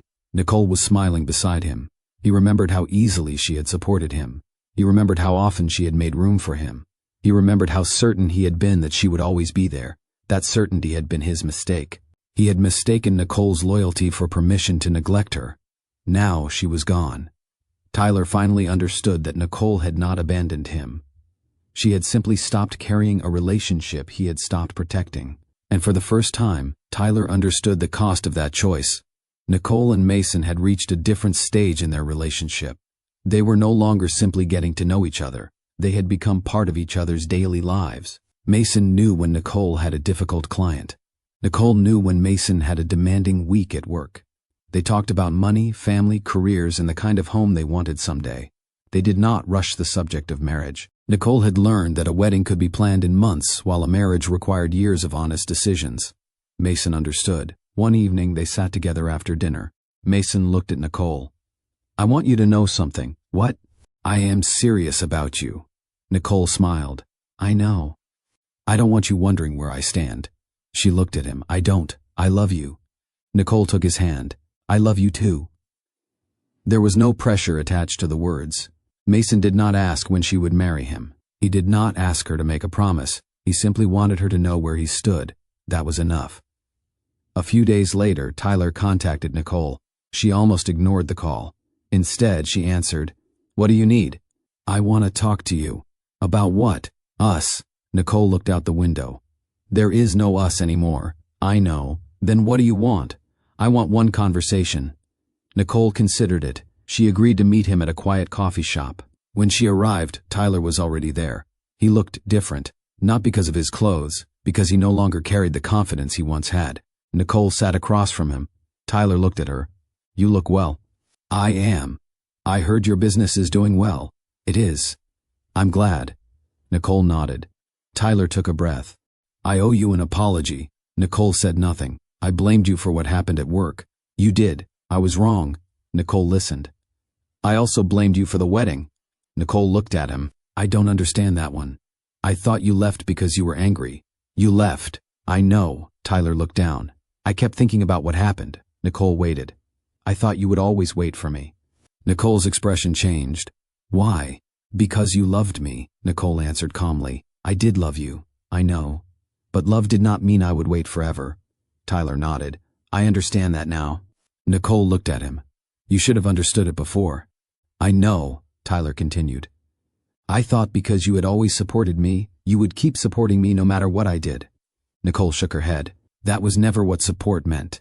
"I know that now." Tyler looked at her. "I lost you because I assumed you would always be there." Nicole answered, "You lost me because you stopped protecting what we had." Tyler lowered his eyes. "I wanted to feel needed." Nicole knew exactly what he meant.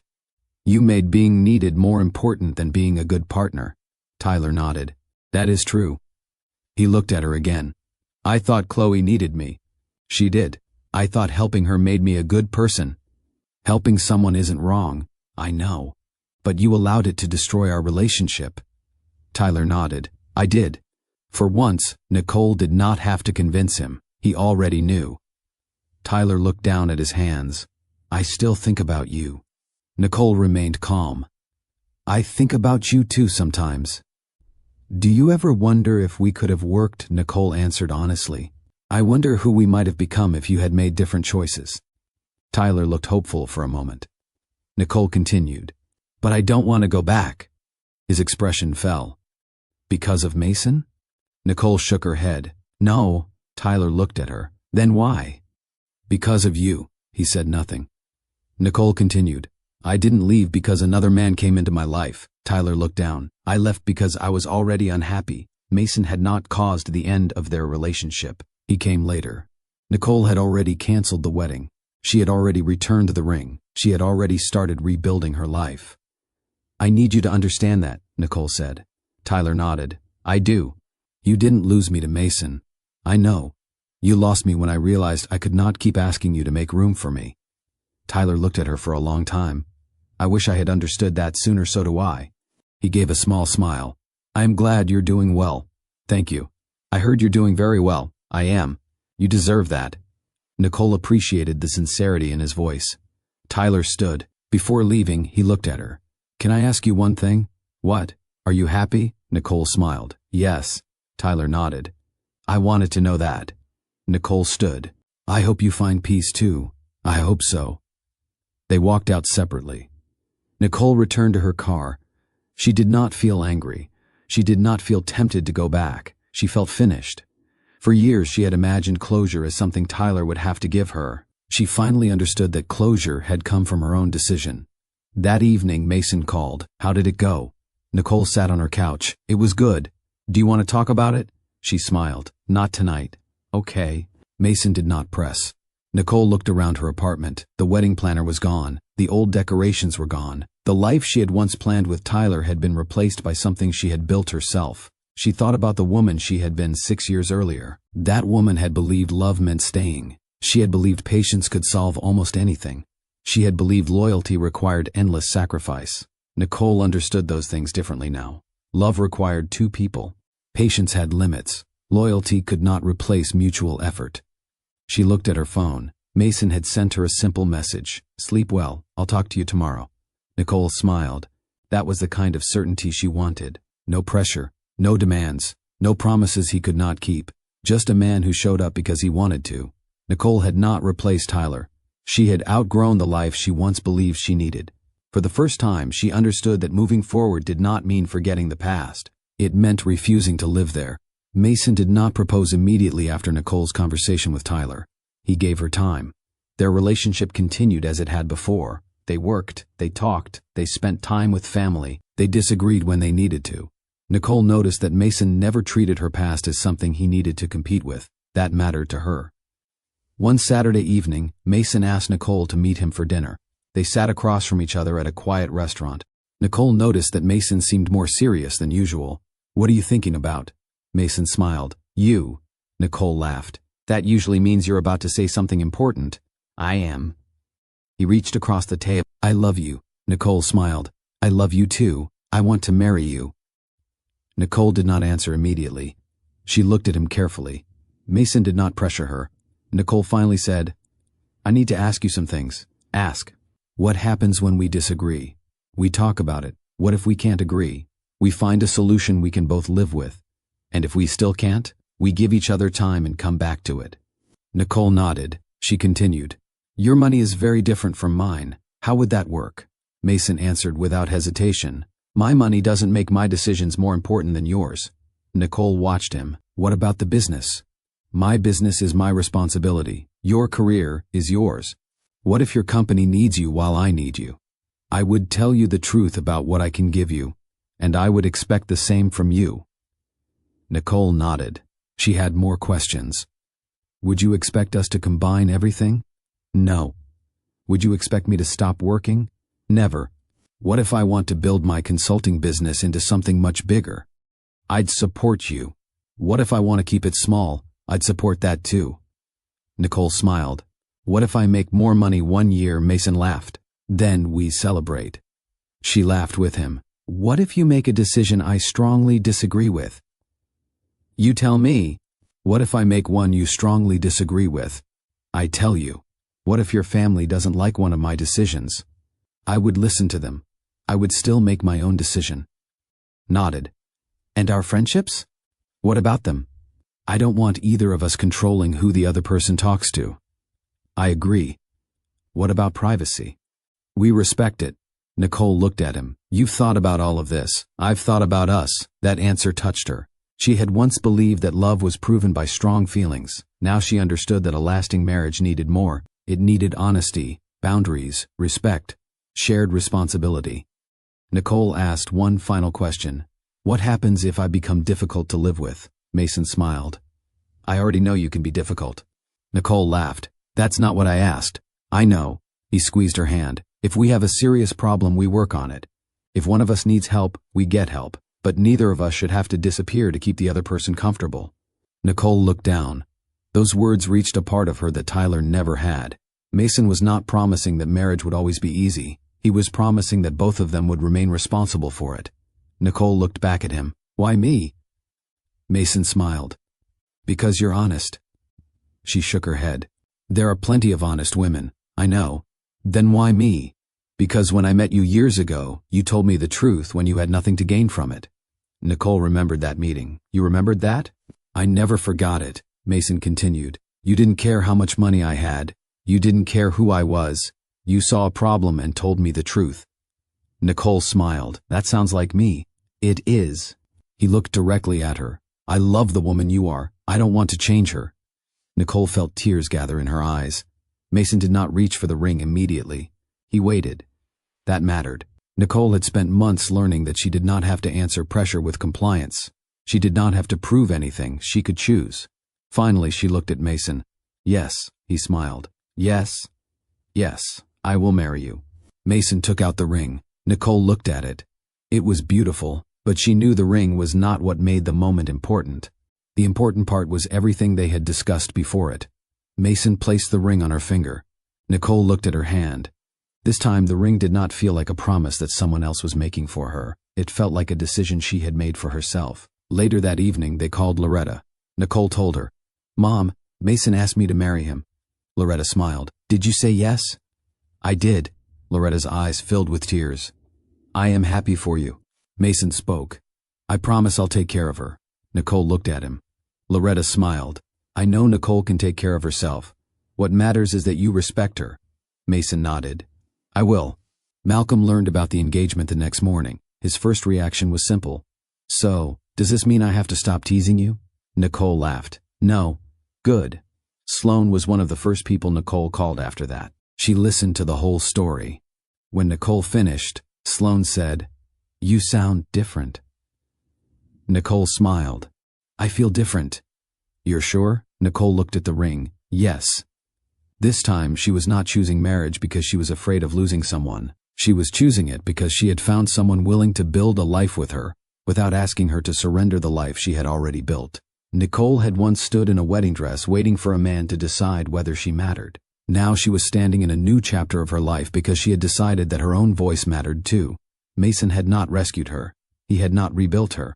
Nicole had done that herself. He had simply become the man who respected the woman she had become. Nicole and Mason did not turn their engagement into a large celebration. They wanted the wedding to feel like them. Nicole had already experienced what happened when a wedding became more important than the relationship behind it. This time, the marriage came first. They kept the ceremony simple. Loretta helped Nicole choose a few details. Malcolm handled some of the practical arrangements. Sloane stayed close to Nicole throughout the planning. Mason's father, Gordon, attended and welcomed Nicole warmly.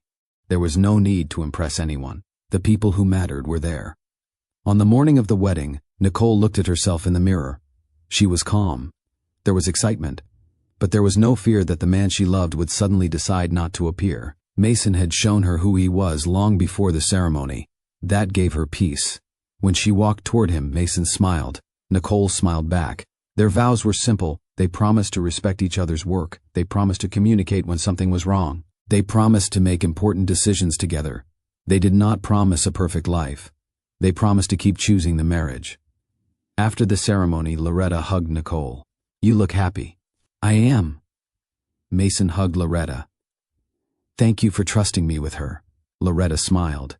She's not something you own. Mason nodded. I know. Nicole heard him. That was exactly the kind of marriage she wanted. After the wedding, their life settled into an ordinary routine. Mason returned to his company. Nicole continued growing her consulting business. They kept separate professional responsibilities. They also created clear financial boundaries. Nicole maintained her business accounts. Mason maintained his business finances. They had shared household expenses and discussed larger purchases together. Mason never treated his wealth as permission to make every decision. Nicole never treated his wealth as something she was entitled to. They were partners. One evening, Nicole wanted to invest more money into her consulting business. Mason wanted to wait until the next quarter. They disagreed. Nicole explained why she believed the investment made sense. Mason explained his concerns. Neither raised their voice. They reviewed the numbers together. Nicole eventually changed part of her plan. Mason changed part of his position. They reached a decision they both accepted. Nicole smiled afterward. That was easier than I expected. Mason laughed. We're learning. That became normal for them. They did not avoid disagreement. They learned how to handle it.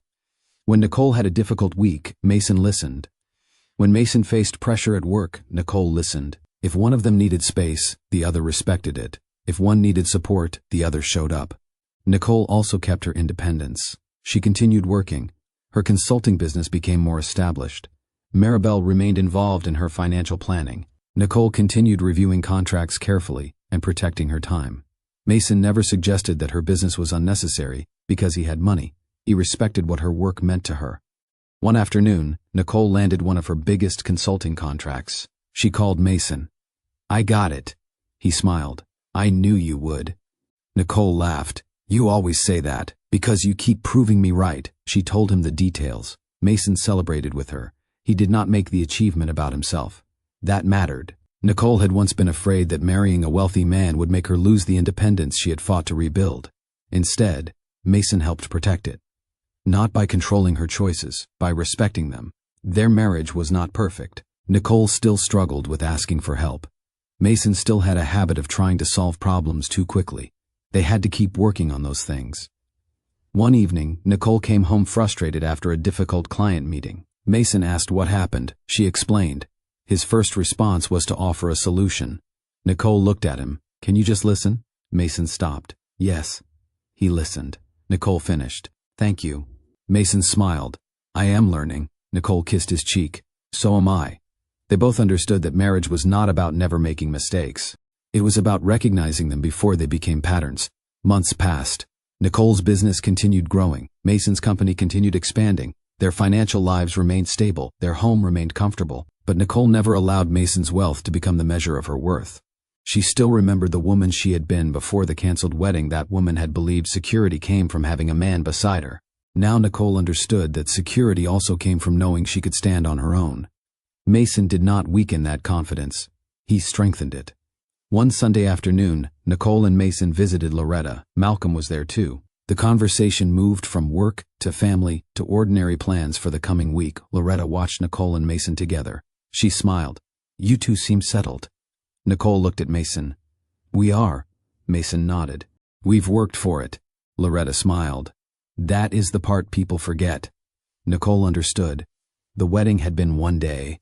The marriage was built in the ordinary days after it. It was built when bills arrived, when schedules changed, when work became stressful, when one person was tired, when disagreements came, when one needed help. Those were the moments that showed whether two people were truly partners.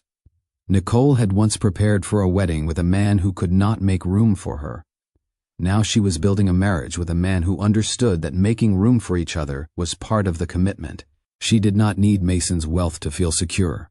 She did not need his status to feel important. She did not need him to rescue her. She needed honesty, respect, and partnership. That was what Mason gave her. And that was what Nicole gave him in return. Several months into Nicole and Mason's marriage, Tyler contacted Nicole again. The message was simple. I need to apologize properly. Nicole read it twice. She did not feel the anger she once would have felt. She also did not feel responsible for answering.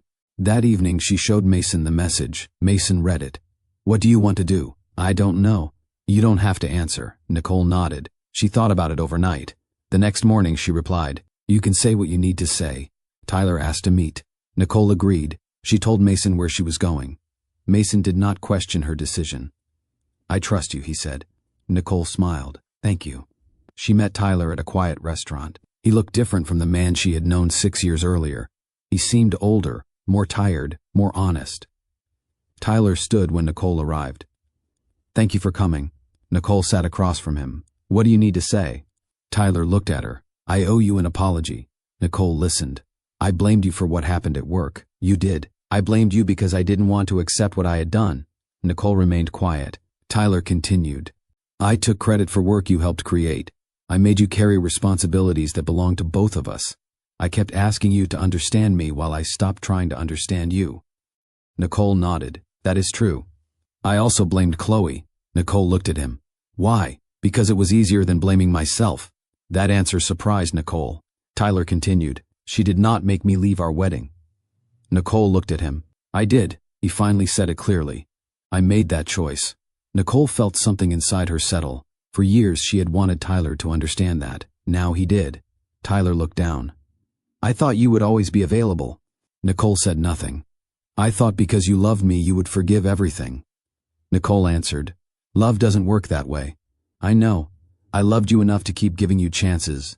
Tyler nodded. "But you started treating those chances like they would never end." "I did." He looked at her. "I thought your loyalty meant I could always come back." Nicole shook her head. "Loyalty doesn't mean accepting anything." Tyler nodded. "I understand that now." They sat quietly for a moment. Tyler looked at her wedding ring. "You're married." "Yes." "To Mason." "Yes." "Are you happy?" Nicole smiled. "Yes." Tyler nodded. "I can see that." Nicole looked at him. "You should be happy for yourself, too." "I am trying." "That is good." Tyler looked at her. "Do you forgive me?" Nicole thought carefully before answering. "Yes." Tyler's face softened. "Thank you. But forgiveness doesn't mean we go back." His expression changed. "I know. I need you to understand that. I do. You were important to my life." Tyler looked at her. "But that doesn't mean you still have a place in my marriage." "I understand." Nicole continued. "I don't hate you. I know. I don't want anything bad to happen to you. Thank you.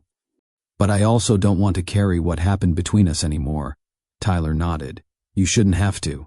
Nicole looked at him. "You made choices. I made choices. We both have to live with them." Tyler looked down. "I wish I had understood what I was losing." Nicole answered gently. "You didn't lose me because Mason came into my life." Tyler looked at her. "I know. You lost me because I stopped accepting a relationship where I was always expected to understand while you kept making decisions without considering me." Tyler nodded. "That is the truth." He took a breath. "Do you think we could ever be friends?" Nicole considered it. "Maybe someday." Tyler accepted that answer. He did not ask for more. They finished their conversation without anger. Nicole stood. Tyler stood too. "I am glad you're doing well," he said. "I hope you do well too." She left. This time Nicole did not feel as if she had abandoned part of herself by walking away. She felt free. When she returned home, Mason was in the kitchen. He looked at her. "How did it go?" "It was okay. Do you want to talk about it?" Nicole took off her coat. "Not all of it." Mason nodded. "That is fine." Nicole walked over and hugged him. He held her without asking for details. She stayed there for a moment. Mason understood that she did not need an interrogation. She needed home. Nicole finally stepped back. "Thank you." "For what?" "For trusting me." Mason smiled. "I married you because I trust you." Nicole looked at her wedding ring. Months earlier, she had believed the canceled wedding had destroyed the future she wanted. Now she knew it had only destroyed the future she had imagined with the wrong person. The loss had forced her to examine her life. She rebuilt her career. She protected her finances. She learned to accept help without surrendering control. She learned that boundaries were not cruelty. She learned that forgiveness did not require returning to the same relationship. Most importantly, she learned that love should not require one person to disappear so the other person can remain comfortable. Mason had not entered her life to rescue her. Nicole had already begun rebuilding before he became part of her future. He had not paid for her healing. He had not demanded control of her business. He had not asked her to forget who she was.